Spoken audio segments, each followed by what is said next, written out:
People who don't speak English as their first language may face hurdles when they're victims or witnesses of a crime.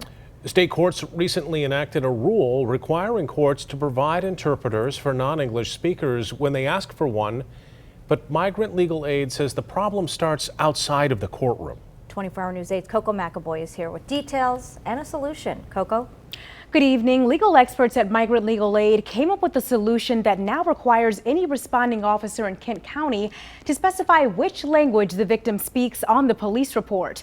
That language is also noted on warrant request forms, and it's a simple fix that they say will help victims better cooperate and communicate with prosecutors and law enforcement. It's a small crack, but legal experts say it can have a big impact on a court case.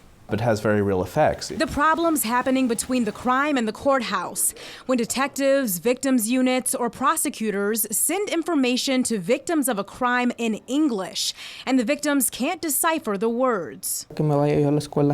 This family knows that struggle firsthand. The police were called, the police came, and the ambulance came, he says. Ermilindo and his son Jose were attacked on the job by a coworker with a knife while they were working on a fruit farm back in 2013.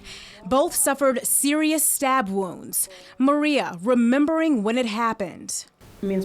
My husband hugged me and said, "Do not worry, nothing happened." But I could see that he was bleeding a lot too, she says.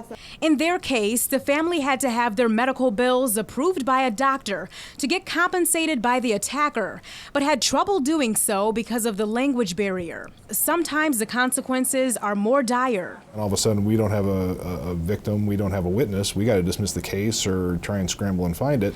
Now, every agency in Kent County will be responsible for following the new procedure to make sure all victims of a crime are protected. We can come to justice more effectively, more efficiently, and much quicker.